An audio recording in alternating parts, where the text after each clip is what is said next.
Um, Ray, thank you so much for coming on Startup Steroid today. I'm really looking forward to this interview. But before we start talking about your company, give us a quick little background about you so we can sort of get to know you first. Yeah, sure. First off, thank you for having me very much. This is quite a unique privilege. A little bit about me. My name's Ray Magee. I am CEO and founder of Bloomcatch.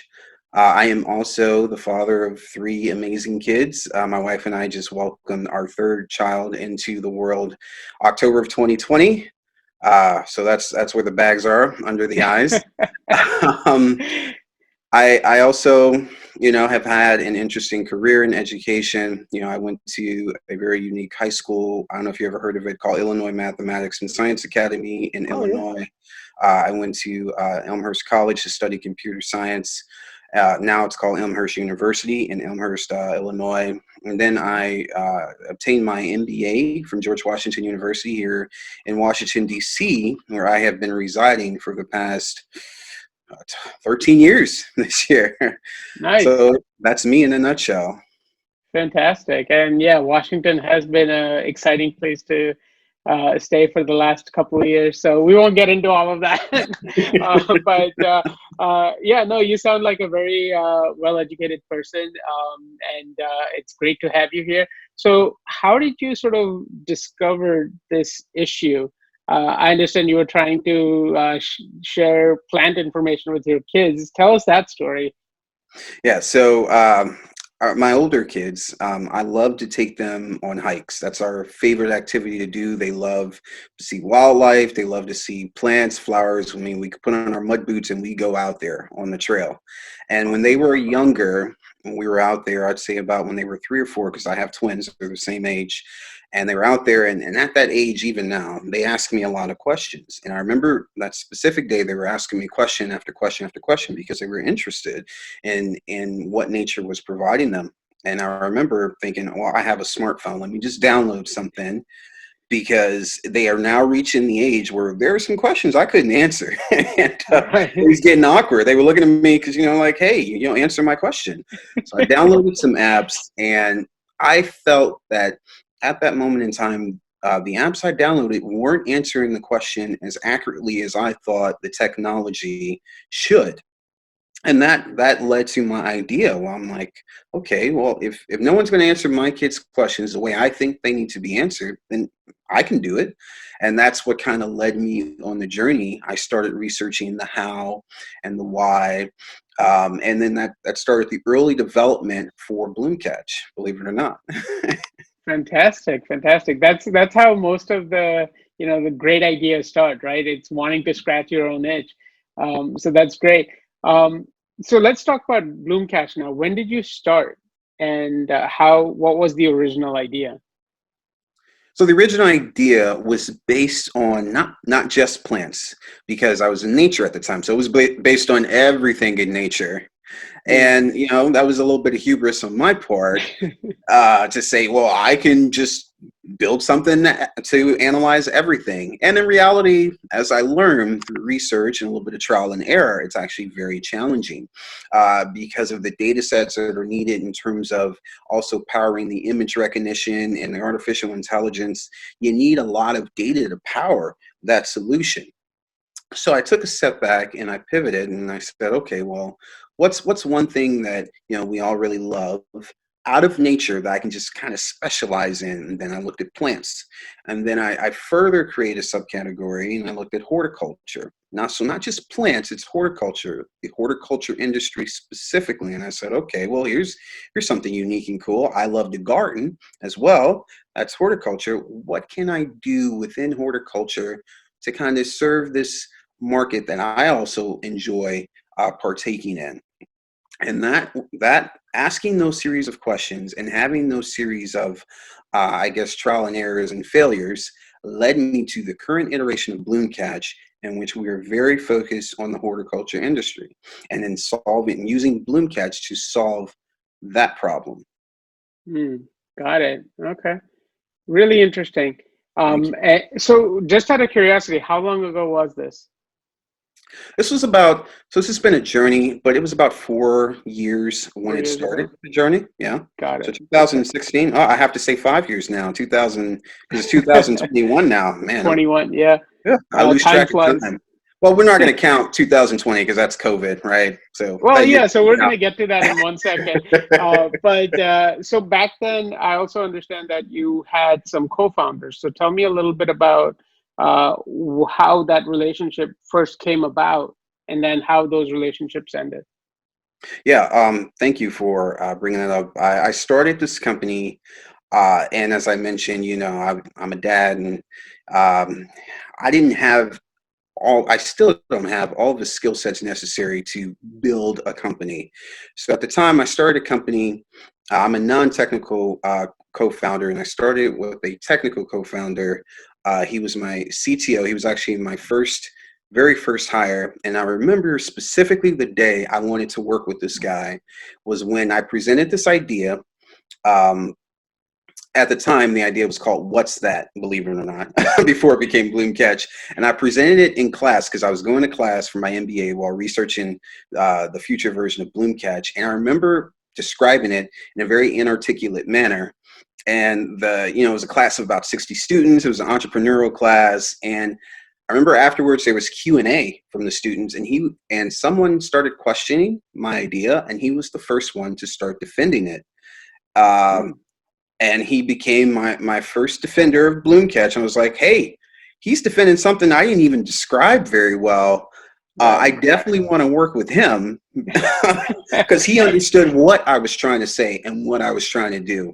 Right. So he became my first co-founder. I had another lady uh, through my day job. She had still does have an extensive background in marketing, and I don't know anything about marketing. That's not my cup of tea. So I remember talking to her about Bloomcatch, and she was really interested, and then she came on board. Now, over time, as part of this journey that you travel as an entrepreneur, they both left for their own specific reasons. But what was important to me was the how they left. There was an acknowledgement of, you know, this is something good, this is something great, Bloomcatch, but I no longer have the passion, drive, and intensity to see it through and where this journey is going. And these were very important, heartfelt conversations. I remember having them at the time, just feeling like, man, what do I do now? I don't know marketing, or I don't know the technical aspect of the company.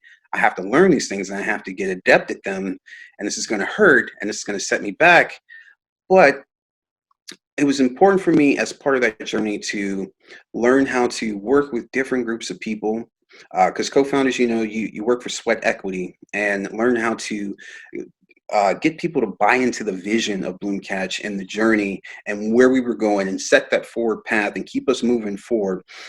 And then when it's time to separate, do it with class and dignity, which they, because of the fact that they still contact me regularly to check in on Bloomcatch, I felt like I didn't give in to, the emotion that happens when you separate. Like, oh, how dare you abandon me? It was no, I encouraged them to pursue their own professional pursuits.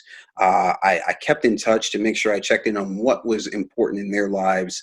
And I think because of fostering that long-term relationship is why we still have a very good, healthy friendship today. Got it. Got it.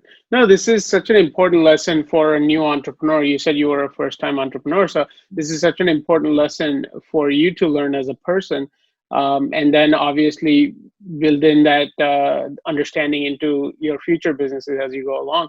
Um, Tell me a little bit more about those relationships. How long were they with the company, and at what point did they leave? So you said the company is about 4 years old. So uh, sort of lay out that timeline for me. Yeah, so I was able to get both co-founders on board with the company immediately after it was founded, Okay. and we're all working for Sweat Equity. Um, my marketing co-founder, she left the company after about 8 months or so. We were Okay. Pretty still we were quickly. still in the ideation phase, Hopefully I said that word correctly. We were still in that phase. We were still trying to just create the prototype, the mock-ups, to go present it and get beta testing, get feedback. So we weren't really marketing. We were more just asking questions. And she, at the time, she had other professional pursuits. So after 8 months, after, she went out on the field, she did a lot of beta testing. Well, not beta testing. She did a lot of testing with the mock-ups, asking questions to garden centers, random people we would walk up to and talk about this. At one point, we just did a walkabout. There's a cherry blossom festival here in DC, and it was a lot of fun. But it was gathering a lot of data that we still use today, by the way. She left after about 8 months. Like I mentioned before, it was a mutual separation. And she's doing great, by the way. She just had a baby shortly before I had my third son, or my third child, a few months ago. My other co-founder, he left after about 2.5 years. He stayed with me the longest. And, it was really hard losing him because he was so good at managing the technical aspects of the company, leaving me to focus on the other growth of the company. He was really great at what he did, and even in leaving, he still kept in touch. Anytime we needed beta testers, anytime we needed to promote what we were doing, he and his wife were always there to promote us, always there to kind of push out what we were doing. And he even comes to me, and I remember a crucial conversation he had with me, I'd say about 7, 8 months ago. He came to me, and his first words were, hey, I'm so sorry about what happened when I was with you. I was like, hey, what do you mean? He's like, look, I started a new entrepreneurial journey, and I'm doing like all the things you used to do, and I didn't realize how much work you did. And those were his words to me. He's like, I had no idea how much work you did, and you did it, and you just didn't say anything about it, and I'm just so sorry I didn't deal with that. I was like, it's fine. It's part of, it's part of the journey, doing that part of the business. What you did for the company, I was so grateful because I didn't have to do that part of the company. Right. It's about doing the things that you love to do.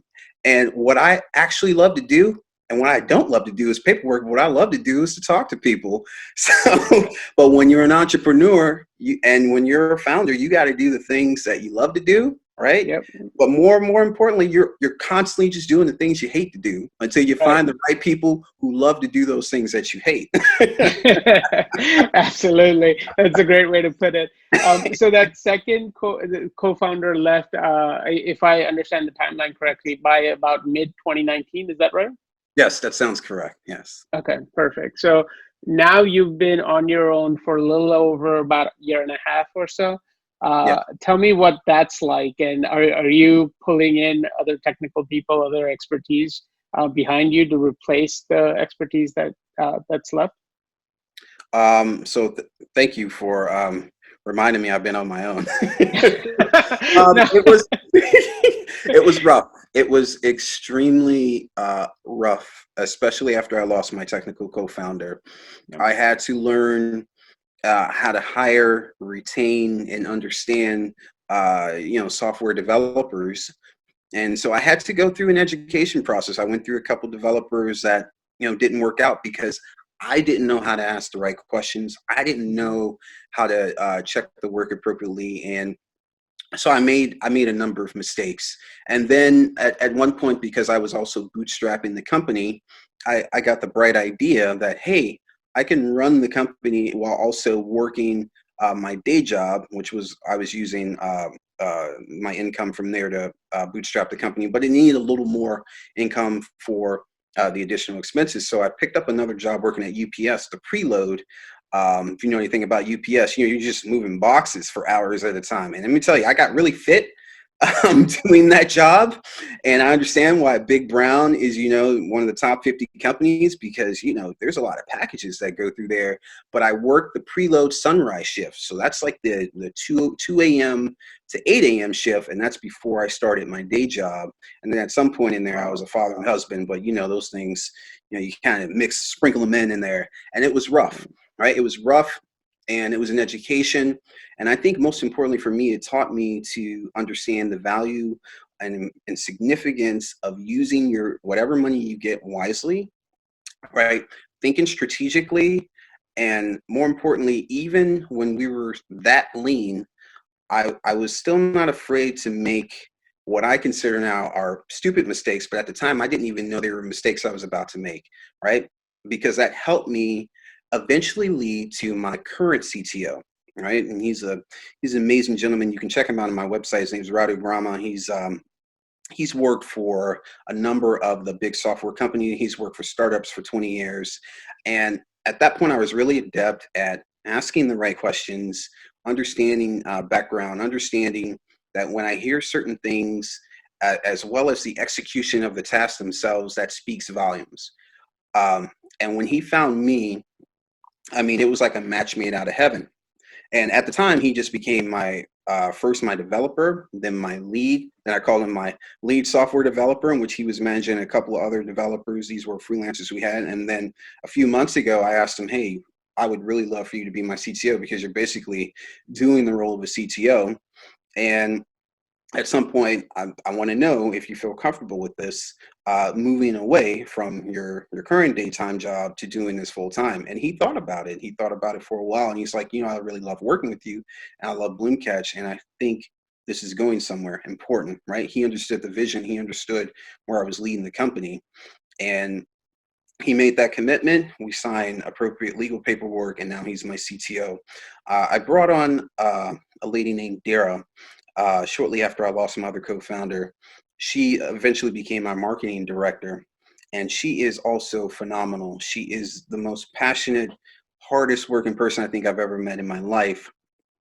And both of those people, Radu and Dara, who I brought on to balance out the many things I don't know, are significantly older than me. And I did that strategically.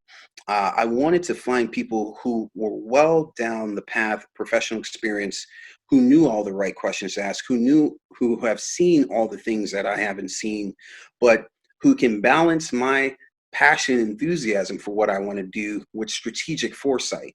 Right. And these are the people, once I learned that I needed to surround myself with people like this, I made it an active point to continue to find these type of people, right? And that's how the Bloomcatch team has continued to be built.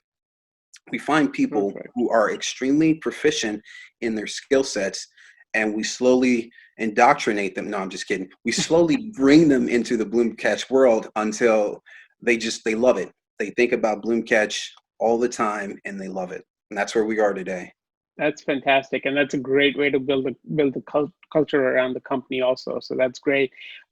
Just to not to go back, but a technical question I have, and just answer it with yes or no.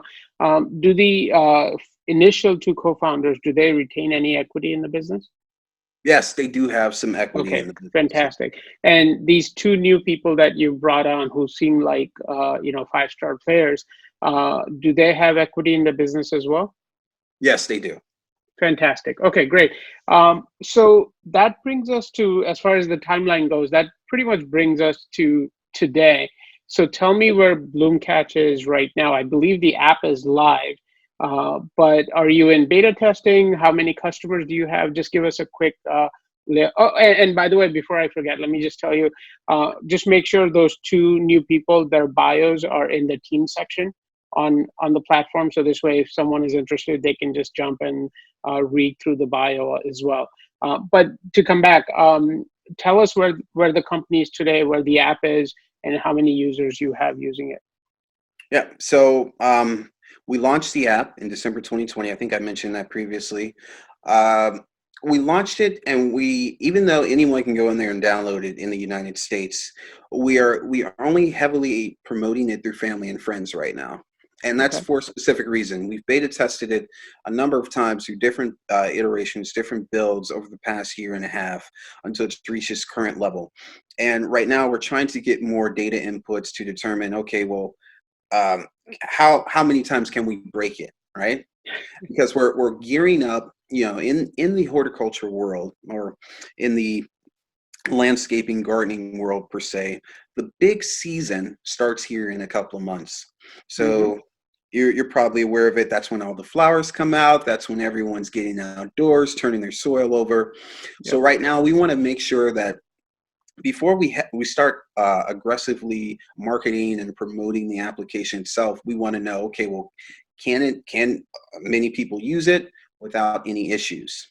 So that's where we're at right now. We actually uncovered another issue this past week. We were working on it last night. I just got, right before I met with you, I just got a thumbs up that the problem was solved, and a new build was put out earlier this afternoon. So if you have iOS or Android, please feel free to download it and tell me if you broke it or not.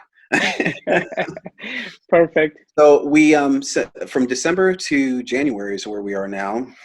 Through promotion, family, and friends, we've doubled the number of downloads from December to January. I mentioned we've already broken it, at least on Android, not for iOS yet. So we're looking forward to breaking it there. We're doing a couple other minor fixes. And then we're going to start aggressively marketing for our spring push. So that's where this is all kind of leading up towards, and where we're gearing towards to start gaining traction in the marketplace. And by the marketplace, if I haven't mentioned it, we're based out of DC. So that's where I live and that's where I reside. And that's where I actually hire most of the people who work on my team. I try to hire as local as possible because I like to go and talk to people physically. We're launching right here in the DMV area, so it's Virginia, DC, and Southern Maryland, and we want to grow aggressively there for the next 12 to 18 months. Okay. That's an interesting strategy. I understand as far as your team goes and as far as building the company to stay local. Um, how, let's focus on that first.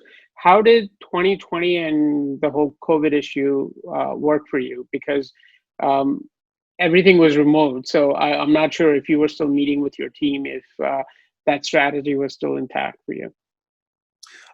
Great question. I could talk about this all day, but I'll try to be succinct. 2020 was a doozy. My team, I was spending every single month having coffee appointments with each member individually because they all like to Okay. talk to me individually. So I would go, I would take them somewhere and we'd have coffee. And then I would have weekly team meetings. These were always remote. And then on top of that, we would go to different events to kind of promote the app or to do additional testing. When COVID hit, I mean that took us for a loop in more ways than one. For one, we couldn't meet anymore, so that was hard on everyone. For two, we had actually lined up an investor, which was, that's important for a startup like ours Right. when we're raising a round. So we lined up an investor, we had signed a term sheet, and the deal was pretty much closed. And then COVID hit, and the investor backed out because of the risk of the market, the risk of everything. Right. So that was a pretty hard hit for us. And I remember, as part of the entrepreneur journey, you go through highs and lows. And I remember being on an extreme low and telling my wife where I was at mentally. I remember she said something very powerful to me. Every word she says is powerful. Let me not say just the one word. And she said, "Look, you've built this thing, and you've built it for years, and nothing else has knocked it down yet. Now you're going to take a pause and you're going to figure out what the problem is and you're going to come back and solve it." And she was 100% correct. It was hard. I had to furlough my entire staff. Um, I had to figure out how to keep things moving pretty much as a one-man shop. And since then, I learned a lot. I kind of reoriented the company, and I really focused on how do we overcome the next COVID and how do we continue to hit our objectives strategically. So this break that we had, this is what we all call it now. We were all just on a break, not to quote Friends. Helped me to take a step back, re-examine the company, make sure that I'm thinking about things strategically, make sure the team mix, the culture, and more importantly, me myself as the founder and the visionary, that I'm doing the right things to keep leading these people forward, to keep leading the company forward and helping people. So that's what happened during COVID. Pleased to report we made it through that pause. We lost a few good people, but we still have the main core of the team. I still have the main people who kind of complement what I do. It's Radu and Dara. And what I found fascinating from my team was I sent them, after I furloughed them, I sent them weekly updates to keep them apprised as to everything I was doing for the company. And I'd say a month or two ago, I called them back for a team meeting because they were fascinated by all the things I was doing for the company, and they wanted to talk to me. And they're like, it's just so good to talk to you, Ray, because I heard your voice in all your updates, but I didn't hear you. And they had missed this, magical culture we had built in which we challenge each other on achieving the best for this company. And Right. so we've come out stronger on the other side of COVID, and I'm just excited about 2021. We're all raring to go, and we all just have such passion and intensity on what we want to do as an organization. So this is going to be an exciting year for us. Fantastic, fantastic. So I'm very happy for you that you made it through. Now let's talk about your go-to-market strategy, because the idea of staying local, Mhm. especially for an app-based business, is interesting. Tell me how that sort of how you think about that piece of the puzzle. Yeah, so that's important. Our app could be global, right? We can put it out there on the App Store. You can select the entire planet and immediately start servicing the entire planet. Right. Bloomcatch is, imagine a tree, right? When you first put the seed in the ground, the tree doesn't immediately sprout into a 60-foot oak, right? It first grows roots, and it Right. first establishes itself, and then it grows up towards the sky and creates branches until you eventually have this beautiful tree. And in that same sort of analogy, we want to start our roots right here in our backyard, and we want to firmly understand how to really service our community, because Bloomcatch is about servicing the community. It's not just about plant identification and, hey, you just want to take a picture of a plant. It's about connecting with people and helping people. This is back to my why, being executed through this company.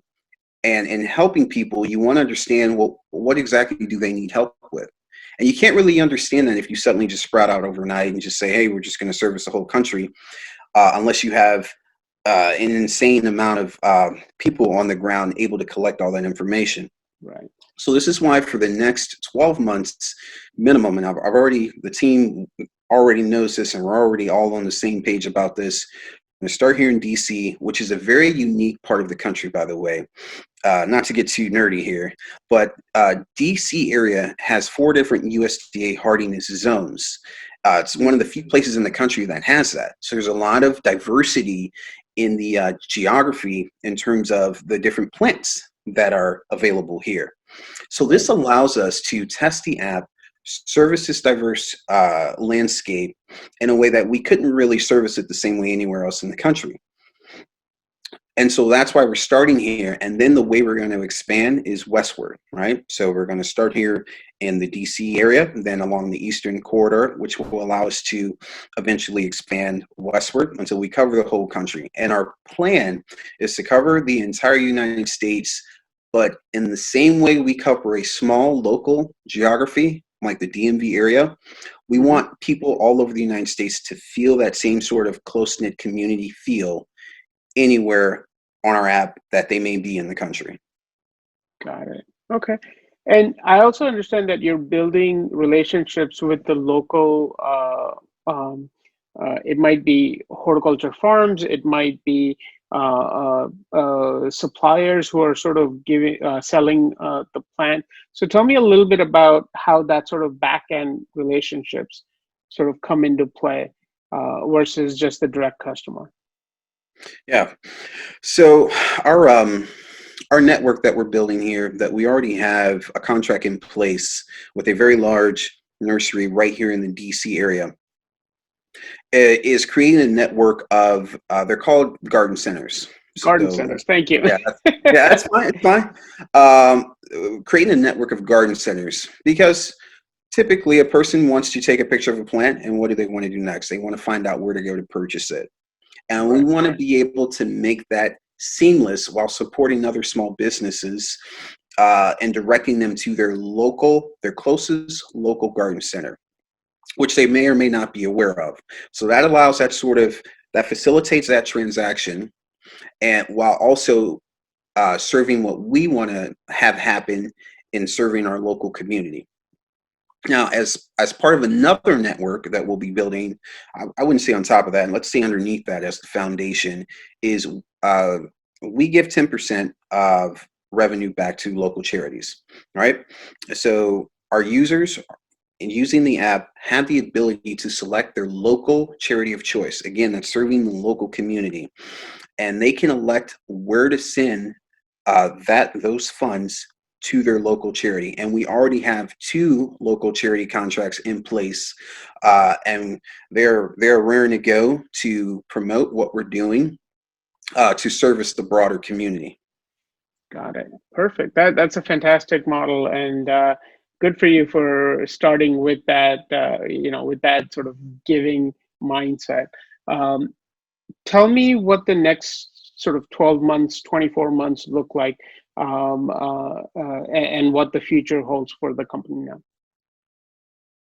So the next 12 months, uh, our go-to market will be leveraging those partnerships I mentioned. So that's the garden centers, that's the charities, using those to aggressively increase awareness of the application itself, the Bloomcatch app. In addition, we're also looking at blogs, specifically gardening blogs and podcasts, to promote awareness, to scale and gain traction.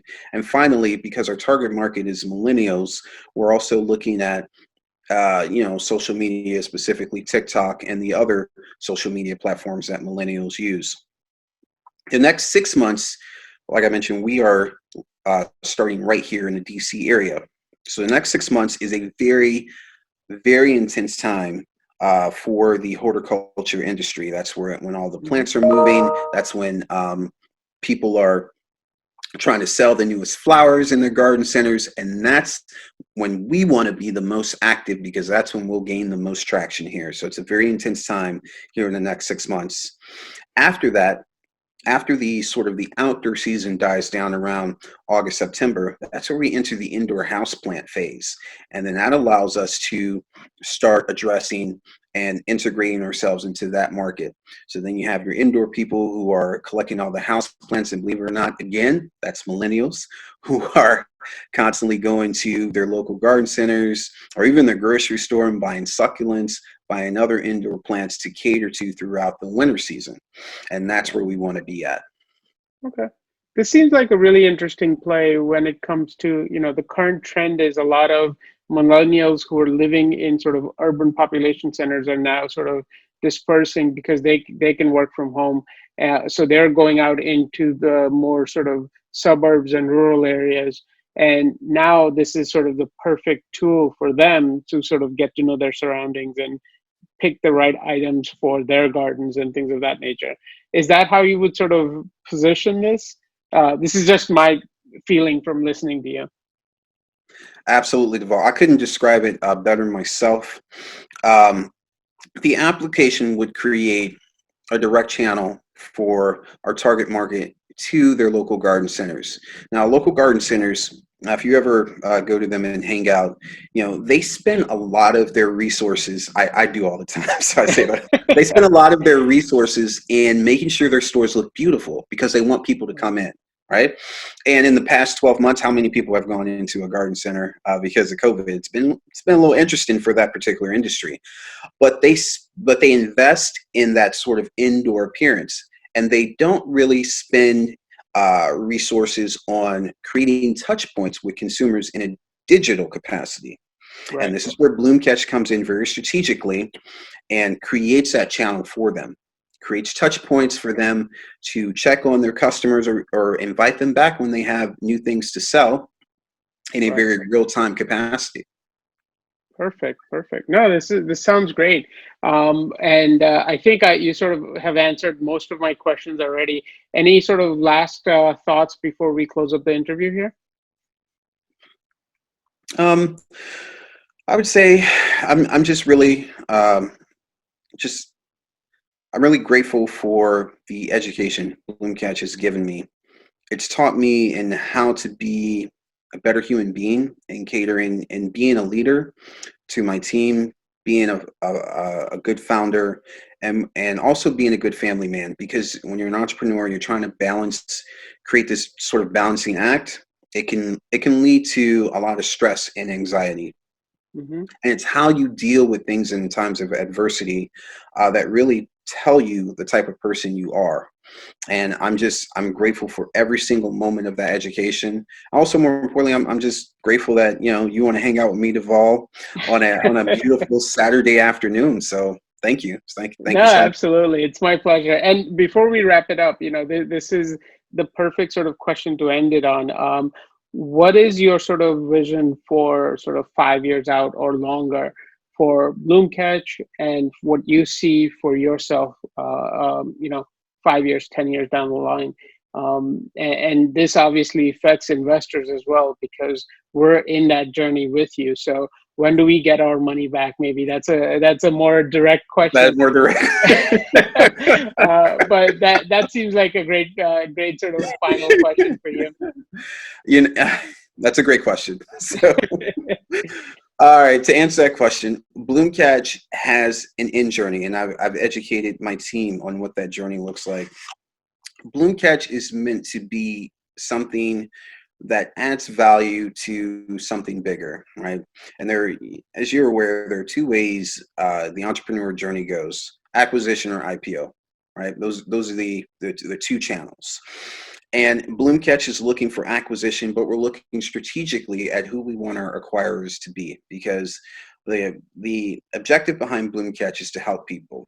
So there are kind of 5 targets on our radar. There's Amazon, Google, and Microsoft, who would be interested in the data set and the data model that we're building. But more importantly, Lowe's and Home Depot, they're big box garden centers, well, they're big box retailers with garden centers attached to the side of their buildings that we think would more strategically align with what they do for their consumers and their customers. That's our journey. We want to get there. You mentioned some numbers: 5 years, 10 years. The years aren't important. It's more important the value that we bring to our eventual acquirers, as well as the journey that we do to get there, to make sure that we're building something that actually helps people. And so that's where we're going, and that's our journey. Fantastic. That's a that's a perfect way to wrap up the interview, Ray. Thank you so much for joining me today. I really appreciate your time, and I really appreciate all the information you shared with us. And let's hope we can get you the resources you need to continue on that journey. Thanks. Thank you so much. Bye.